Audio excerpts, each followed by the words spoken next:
Seja bem-vindo à 12ª parte do nosso curso sobre a teoria da razão prática do Joseph Res. Como prometido na semana passada, eu começo a aula de hoje falando sobre incomensurabilidades constitutivas, um argumento que mostra a importância e a própria existência de incomensurabilidades, que é encontrado no capítulo 13 da obra A Moralidade da Liberdade. De acordo com Res, certas opções disponíveis para a adoção por nossa parte como fins são constituídas por uma combinação de incomensurabilidade com a própria recusa de considerarmos uma troca de uma opção por outra. Então, isso já está determinado por formas sociais. Em outras aulas, nós vimos que para o Res, os nossos fins valiosos são sempre constituídos, mantidos, se tornam acessíveis a nós por meio de formas sociais. Então, na nossa sociedade, haveria certas opções de fins valiosos que só estariam disponíveis, fins que só poderiam ser desfrutados genuinamente por pessoas que acreditam na incomensurabilidade dessas opções. Se você nega a incomensurabilidade, isso te tornaria verdadeiramente incapaz, inapto para a adoção, consequentemente para a realização de um fim desse tipo. Então, isso significa que nós teríamos que compreender relações como a amizade, relações como a maternidade ou a paternidade, a partir da incomensurabilidade na nossa sociedade. Significa que as pessoas não simplesmente acreditam que não se pode vender um amigo ou que não se pode vender um filho, mas também que não é possível comprar um amigo ou um filho. E isso é importante porque se fosse apenas o caso de nós não estarmos dispostos a vender o nosso filho ou nosso amigo, isso significaria que nós acreditamos que não existe soma em dinheiro que possa ser melhor do que um amigo ou um filho, né? Não posso vender significa não existe nenhuma soma que seja valiosa o suficiente para que a pessoa compre de mim o meu amigo ou o meu filho. Então, o Res considera que quem acredita em incomensurabilidade não apenas não vende, mas também não compra. Por isso, essa pessoa não acredita que o amigo ou o filho simplesmente seja melhor do que dinheiro, mas sim que seja incomensurável com dinheiro. Claro que existem algumas situações em que nós poderíamos dizer que alguém está trocando uma amizade ou até a companhia de um filho por uma soma em dinheiro, porque essa pessoa aceita, por exemplo, um emprego com um salário alto que faz com que ela tenha que se mudar para uma outra localidade na qual ela não pode mais desfrutar da companhia do amigo ou do filho. Então, nós diríamos, talvez, alguns estariam inclinados a dizer que uma pessoa que fez isso vendeu a sua amizade, a maternidade ou a paternidade. Mas é claro que nós colocaríamos o vendeu, nesse caso, entre aspas, porque literalmente não é assim. Não tem o mesmo valor simbólico. Uma coisa é você aceitar uma troca simples, aceitar diretamente uma certa quantidade em dinheiro para romper uma amizade, por exemplo. Outra coisa é você aceitar um emprego que você sabe que vai acabar dificultando ou até inviabilizando que você cultive uma certa amizade. No segundo caso, nós não diríamos que ocorreu literalmente uma venda. Simbolicamente não é a mesma coisa. Não tem o significado literal de uma venda. Então, nós só acreditamos que houve de fato uma troca da amizade por dinheiro quando existe uma transação direta nesse sentido. Isso é importante para o argumento do Res, porque o que torna a amizade, no nosso exemplo, né, um valor constituído pela incomensurabilidade é justamente o fato dessa troca ser vista como algo repulsivo, algo que o sujeito não está disposto sequer a considerar. Aqui existe uma crítica da Ruth Chang que parece bastante interessante, né? Porque é uma crítica que deve ser levada em consideração, com certeza, porque se é tão repulsivo até pensar na venda de um amigo ou então na venda de um filho, será que isso não nos leva a acreditar, na verdade, que a amizade ou a maternidade, paternidade são melhores do que dinheiro, tem mais dignidade, né? Tem uma dignidade superior e por isso você não pode nem sequer pensar na comparação com dinheiro? Parece que é assim porque se você faz a escolha oposta, se você pensa em dedicar a sua vida a acumular sempre mais capital, você é uma pessoa que pode pensar em comprar amigos, né? Conquistar amigos por meio do dinheiro ou até pagar diretamente, voltando à questão simbólica do que seria uma compra direta e literalmente de um amigo, né? Você pode oferecer dinheiro diretamente para que alguém se torne seu amigo e você não vê nada errado com isso. Claro, o Res diria, essa pessoa na verdade nem sabe, mas ela é incapaz de ter amigos por pensar assim. Só que, do ponto de vista de quem justamente mede tudo em termos de dinheiro, esses valores são comensuráveis. Ela pode colocar um preço na amizade. Então, essa pessoa não considera, obviamente, a troca como algo repulsivo. Será que quem considera, então, como repulsivo?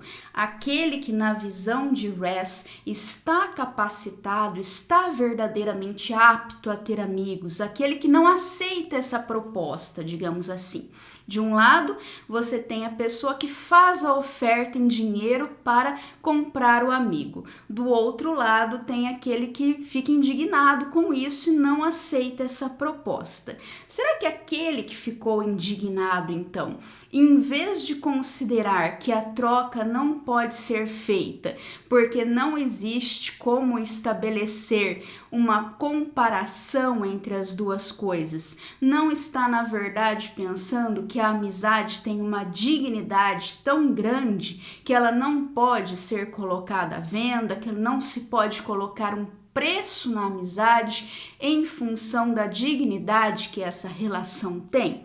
Então essa é, me parece, a crítica da Ruth Chang ao Res, né? Haveria então uma inconsistência no pensamento do Res, porque quando ele afirma que certas trocas são vistas como repulsivas, isso teria que significar que a pessoa em questão considera que a opção que ela trocaria, aquilo de que ela faria a troca por dinheiro, no caso, né, tem que ter uma dignidade muito grande e não simplesmente que as duas coisas são incomparáveis ou incomensuráveis, tá?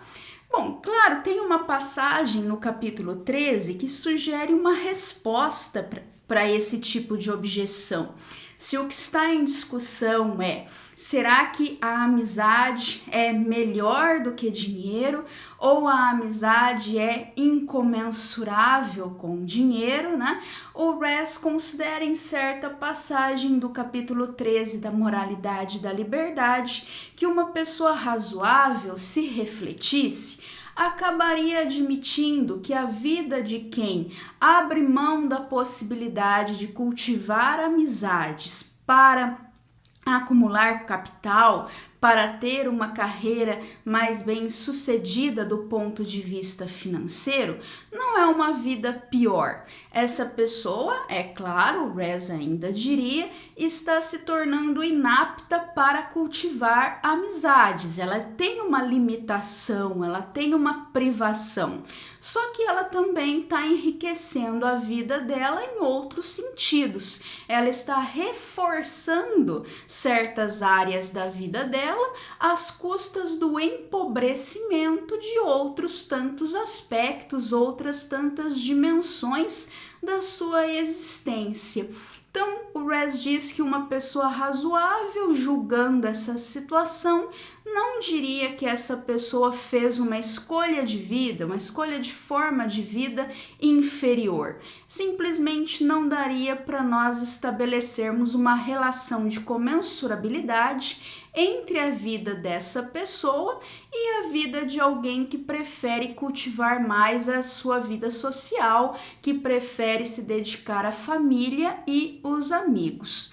Mas parece ainda que se nós aceitarmos esse juízo do Rez, se nós realmente acreditarmos que, se nós refletirmos, nós consideraremos que não podemos considerar uma forma de vida superior a outra, é porque nós já estamos pressupondo a validade, a existência da incomensurabilidade entre as razões para adotarmos uma forma de vida ou a outra.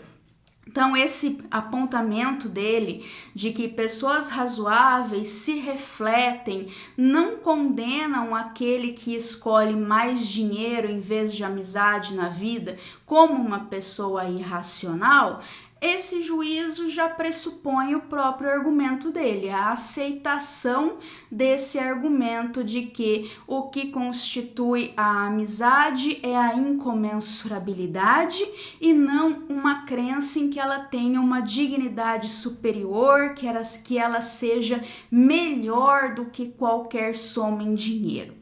Nós temos que avaliar então de outra forma esse argumento do Rez de que é a incomensurabilidade que constitui essa opção pela amizade e não a crença na sua superioridade. Parece que ele tem um bom argumento para isso, justamente quando ele diz que nós também não compraríamos amigo por qualquer soma em dinheiro, não acharíamos correto comprar um filho. As pessoas podem adotar filhos, mas se nós ficamos sabendo que elas compraram os seus filhos, nós já não achamos que essa pessoa terá uma relação apropriada com a criança. Então, isso parece realmente sugerir que existe aqui uma crença na incomensurabilidade por trás da nossa maneira de concebermos como que nós devemos nos portar nesse tipo de relação. Por outro lado, o fator indignação, esse fator que nos leva a ter uma repulsa pela própria ideia de venda ou de compra de amigos, de familiares, né, já sugere que a crítica da Ruth Chang poderia ser de fato aplicável. Não se trata então simplesmente de eu dizer que um filho ou um amigo não pode ser comprado, mas de eu também ficar indignada com a ideia dessa possibilidade. E essa indignação mostraria justamente que um filho ou um amigo são dignos demais para serem colocados em relação com o dinheiro. Então aqui nós falaríamos em algo que é incomparavelmente melhor, que é justamente algo que não é cabível, não é consistente com o conceito de incomensurabilidade de Rez. Rez precisa sempre fugir dessa possibilidade de equiparação da sua incomensurabilidade com aquilo que nós costumamos dizer que é incomparavelmente melhor.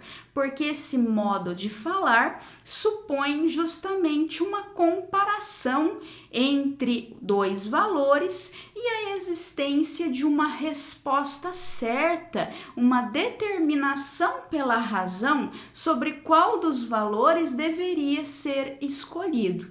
Então, parece que nós temos aqui um impasse, uma dificuldade na análise desse argumento de Res, mas eu acredito particularmente, não sei qual a opinião de vocês sobre isso, mas parece que o argumento acaba pelo menos recebendo uma fissura bem considerável diante da crítica da Ruth Chang. Eu, pelo menos, me confesso incapaz de encontrar no texto do Res uma boa resposta para a Ruth Chang. Então, me parece que o argumento da incomensurabilidade constitutiva tem esse possível defeito de confundir aquilo que é incomparavelmente melhor com aquilo que seria incomensurável. Como eu falei, a saída para isso seria admitirmos, como o Res trata no texto, que formas de vida mais voltadas para família e amigos não podem ser julgadas como uma escolha mais racional do que formas de vida voltadas para o lado financeiro, para que a pessoa adquira cada vez mais dinheiro. Mas isso parece mais, talvez até uma forçação de barra do Res, né? Algo contraintuitivo que talvez ele queira que nós admitamos, mais como uma consequência das posições dele do que como algo que sirva como um argumento para nos levar às posições que ele defende nessa seção do capítulo 13. Então, isso é o que eu teria a dizer sobre incomensurabilidades constitutivas, né? Parece-me, portanto, que elas não são o que o Res tem a dizer de melhor a favor da existência de relações incomensuráveis entre razões conflitantes.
Agora nós passaremos a um outro argumento do Res que considera que as incomensurabilidades também têm um papel central na compreensão da natureza de dilemas morais. Seriam aquelas situações em que nunca podemos satisfazer por completo a razão. Não importa o que façamos, nós sempre deixamos de fazer algo que deveríamos ter feito.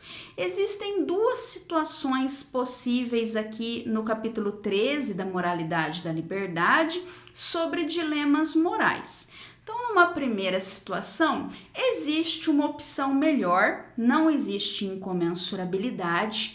No entanto, o fato de você ter feito aquilo que era melhor não quer dizer que você não tenha deixado insatisfeita uma outra razão. Então, existe uma razão que foi derrotada por essa opção melhor, só que ao ser derrotada, ela não foi cancelada como razão para agir, ela não foi anulada, ela não perdeu a sua validade e ainda deve ser lamentado que nós não tenhamos conseguido satisfazer essa razão porque tivemos que satisfazer uma razão mais forte. Então, essa é uma situação de dilema que tem uma resposta certa.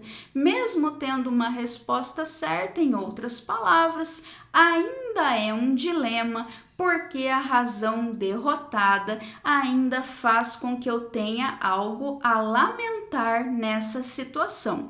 A razão foi derrotada, por isso ela não foi satisfeita. Eu não agi mal, é claro, porque eu acabei fazendo aquilo que eu tinha mais razões para fazer.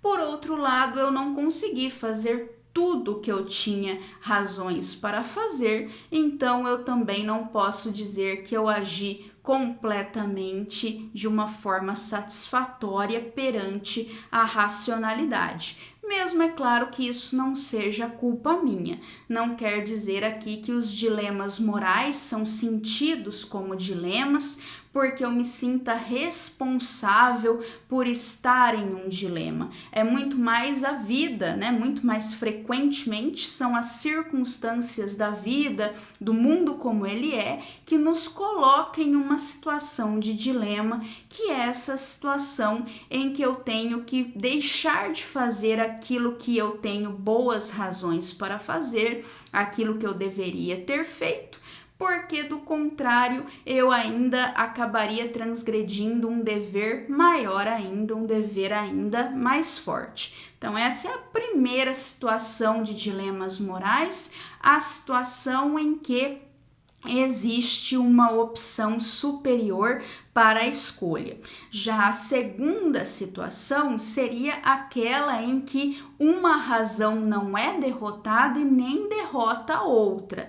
Então seriam aqui que estariam as relações de incomensurabilidade. A incomensurabilidade, então, explicaria esse segundo tipo de dilema moral em que não existe a melhor opção disponível para o agente. Seja lá o que ele escolha, ele estará então realizando um determinado valor que não é superior ao valor que ele teve que deixar de satisfazer para que ele pudesse satisfazer esse primeiro. Claro que em uma situação dessas, também é possível que alguém falasse na igualdade do mal, digamos assim. Seja lá o que você escolha, você fará tanto mal quanto se você tivesse feito a escolha oposta. Mas o Res, nós vimos isso já na aula passada, acredita que essa possibilidade de igualdade só é possível quando as razões em jogo são razões de um mesmo tipo. Quando se trata de razões muito diferentes, razões de fontes diferentes, até poderíamos dizer, não caberia falar em igualdade no valor das opções em jogo. Caberia muito mais para ele falarmos em incomensurabilidade de fato. Outro ponto interessante que vale a pena a gente destacar dessa sessão em que ele trata de dilemas morais no capítulo 13, nos remete a um texto clássico da história da filosofia, um opúsculo do Kant, que se chama Sobre um suposto direito de mentir por filantropia. É um texto que o Kant, se não me falha a memória, publicou até em um jornal da sua época e acabou marcando muito a imagem da filosofia kantiana como uma filosofia rigorista demais, né? Uma filosofia que nos levaria a fazer aquilo que é contraintuitivo do ponto de vista moral, para atendermos o princípio intelectual da moralidade. Então, nesse opúsculo, o Kant basicamente defende que se um assassino estiver batendo a minha porta, procurando por um amigo que está escondido na minha casa, eu não posso mentir para esse assassino. Por isso, não existiria o direito de mentir por filantropia. Eu teria a obrigação de dizer a verdade da mesma forma, porque eu tenho uma obrigação moral de honestidade. Aí no artigo, é claro, Kant faz até algumas considerações um pouco esdrúxulas, digamos assim. Ele chega a dizer que se eu mentisse, eu seria responsável caso o meu amigo fugisse pela janela da minha casa e eu não soubesse disso. Aí o assassino vai embora porque eu menti, o assassino acaba então encontrando o meu amigo fora da minha casa, mata o meu amigo e aí eu sou responsável porque eu contei uma mentira. Isso inclusive faz com que alguns comentadores de Kant pensem que esse artigo, na verdade, trata de questões de responsabilidade jurídica e por isso é que ele pareceria tão estranho, não estaria claro no texto qual é o propósito do Kant. Então, o Kant não estaria de fato defendendo que, do ponto de vista ético, eu teria um dever de dizer a verdade para o assassino, mas sim dizendo que é isso que me isentaria de responsabilidade do ponto de vista jurídico sobre o que viesse a ocorrer com o meu amigo. Pode ser que seja o caso. Seja lá como for, esse artigo entrou para a história marcando negativamente a filosofia kantiana, né?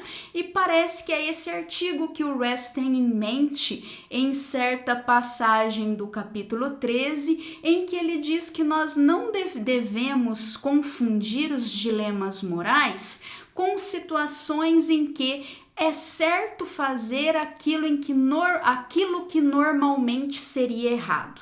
Então, essa situação descrita no opúsculo do Kant seria justamente o tipo de situação que ilustraria o que o Res quer dizer nessa passagem.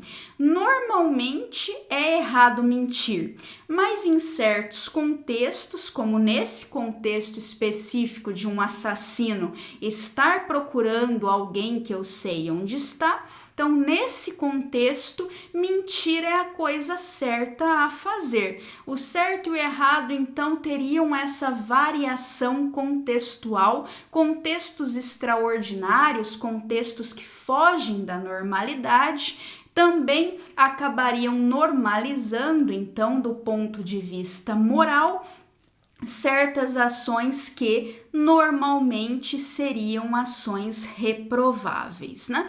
Então, aqui não existiria para Res sequer dilema a ser considerado, não tem nem o que discutir. A coisa certa a fazer, a coisa moralmente certa a fazer, no contexto específico, é mentir para o assassino, né? Então, essa consideração também é interessante para que nós entendamos que o dilema moral para Res, ele depende sempre do contexto, das circunstâncias, e são então contextos em que não existe só uma coisa errada a fazer. Não é claro que uma das opções represente aquilo que é moralmente errado, enquanto a outra opção representa o que é moralmente certo. Nas duas opções tem alguma coisa que é moralmente errada. Você tem que fazer uma escolha, então, em que necessariamente você faz algo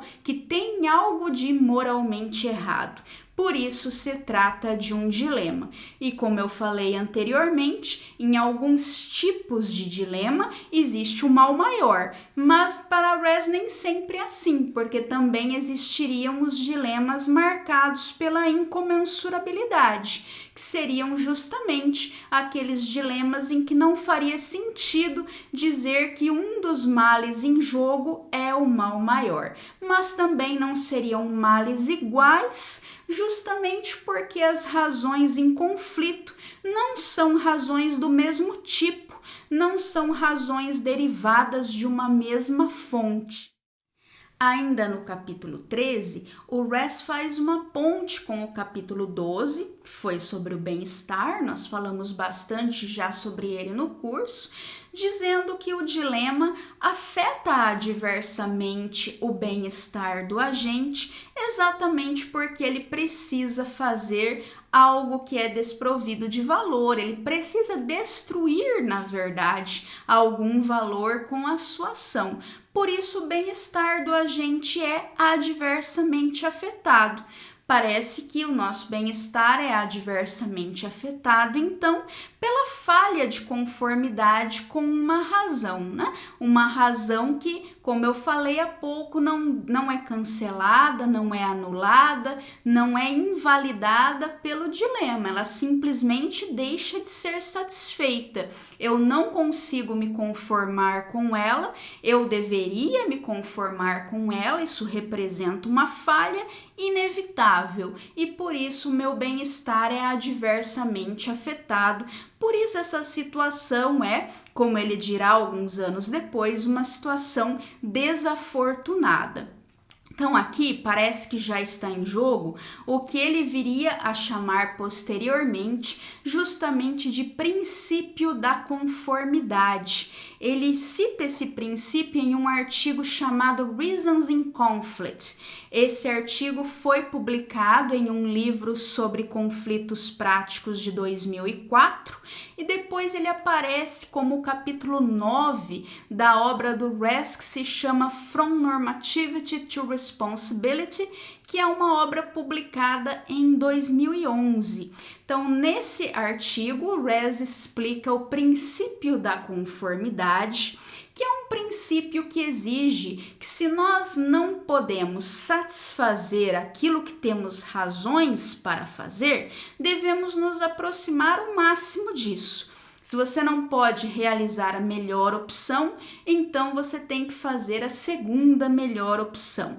Mas nós sempre temos que nos conformar com as razões que temos para agir, nos conformar o máximo possível. E para ele esse princípio, digamos assim, é analiticamente vinculado ao próprio conceito de razões para agir. Ele não é um princípio que exige uma demonstração à parte. Ele argumenta nesse artigo que se eu sei o que significa ter uma razão para agir, então eu sei que eu preciso me conformar com essa razão. Por isso, o princípio da conformidade. As razões para agir exigem sempre conformidade da nossa parte. Inclusive, em aulas passadas, nós já discutimos que para Raz, a conformidade é que é normalmente demandada pelas razões e não a compliance, né? Não que as razões guiem as nossas ações, que elas diretamente orientem as nossas decisões. Você pode checar isso nas aulas anteriores, se você quiser entender isso melhor. Aqui, o que está em jogo, então, é o princípio da conformidade, que diz que há uma relação analítica entre termos uma razão para uma ação e termos que nos conformar o máximo que conseguirmos a essa razão. No entanto, no capítulo 5 da obra Engaging Reason, um livro que foi publicado pelo Raz em 1999, o capítulo se chama Explaining Normativity, Reason and Will, Reason and the Will. Né? Então, nesse capítulo, parece que o Raz está divergindo, está se distanciando um pouco desse princípio da conformidade. Né? Então, claro, nós deveríamos até dizer, por ser um artigo escrito 5 anos antes do artigo em que ele enuncia o princípio da conformidade, que ele ainda não tinha total clareza, parece, da existência do princípio da conformidade, né, da sua relação analítica com o conceito de razões para agir. Eu digo isso porque nesse artigo o Raz considera justamente como algo normal que as razões requeiram de nós aquilo que nós não conseguimos satisfazer por completo, porque existem opções incompatíveis apoiadas por razões diferentes. Então aqui já tem uma certa normalização, digamos assim, da inconformidade ou da falha de conformidade com a razão. Você tem que fazer certas escolhas, essas escolhas são incompatíveis entre si, ambas são apoiadas por razões adequadas, você não está agindo de acordo com uma razão derrotada, né? Você está agindo simplesmente de acordo com uma razão que também não derrota todas as razões conflitantes, e isso é tudo que pode ser exigido de você. Você não pode estar, então, em conformidade com razões incompatíveis com aquilo que você escolheu de acordo com razões adequadas. Então, seria uma espécie de condição humana, né? Nunca conseguir satisfazer por completo a razão, sempre ter alguma falha de conformidade. E o Russ parece achar que isso está ok nesse artigo, né? Ele não se detém muito nisso, pelo contrário, como eu disse, parece que ele simplesmente aceita isso como uma inevitabilidade. Já em 2004, ele tem toda uma preocupação em distinguir as situações em que nós temos muitas opções disponíveis, né? Aquelas situações em que nós não damos conta de tantos recursos e de tantas boas opções que nós poderíamos realizar, das situações de dilema moral que são autênticas falhas de conformidade. Então, em 2004, ele quer separar aquilo que normalmente é chamado de embarras de richesse, né? Aquilo que é simplesmente uma situação de muita riqueza na sua vida, uma situação de excesso de boas escolhas em que você não pode abraçar o mundo, você não consegue fazer tudo que seria bom que você fizesse, das situações que são problemáticas a respeito do princípio da conformidade, que são as situações de dilema em que de fato existe uma falha de conformidade. Então, a preocupação em distinguir os dois tipos de situação e nos mostrar por que as situações de embarras de richesse não são situações desafortunadas, muito pelo contrário, são o oposto disso, né? Por que aqui não existe um descompasso com o princípio de conformidade, ao passo que nos dilemas existe esse descompasso, né? Essa preocupação vem em 2004, já em 1999 parece que ele está simplesmente dizendo, às vezes a gente não consegue toda a conformidade mesmo, a vida é assim, seria até pouco razoável se pensássemos o contrário. Parece que ele pensa em 1999 que o princípio da conformidade nem sequer é algo muito razoável. Ao passo que em 2004 ele tem esse princípio e ele quer mostrar que é só nos dilemas morais que o princípio é violado e não nas situações de embarras de richesse.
esse tipo de coisa que nós vamos estudar na nossa próxima aula, né? Nós vamos nos deter um pouquinho mais nesse capítulo que foi originalmente publicado em 2004, o capítulo sobre razões em conflito, que apareceu num livro sobre conflitos práticos em 2004, o capítulo republicado em 2011, e aí nós vamos entender então o que é o dilema moral nesse capítulo, publicado em 2004, republicado em 2011, porque ele me parece ter justamente a posição mais considerada, mais amadurecida do Res sobre esse assunto dilemas morais. Ele até se aprofunda muito mais nisso do que ele fez no capítulo 13 da moralidade, da liberdade, né? Então, por isso, nós aproveitamos esse gancho do capítulo 13, em que ele fala de dilemas morais, para tratar desse assunto nesse artigo que é bem posterior, né? Tem quase aí 2 décadas, foi escrito quase 2 décadas depois do que ele fala sobre dilemas morais em 86, na moralidade da liberdade. Então eu volto a isso na semana que vem, explicando então por que o princípio da conformidade explica os dilemas morais. O princípio da conformidade nos mostra por que um dilema moral é um dilema moral, ao passo que o princípio da conformidade realmente não é violado nas situações de embarrada e richesse, tá? Então, a gente trata disso na próxima semana, né? Já chegando aí a 13ª parte do nosso curso na semana que vem. Eu vejo vocês lá. Muito obrigada, então, por terem me acompanhado até aqui e até mais. Tchau, tchau!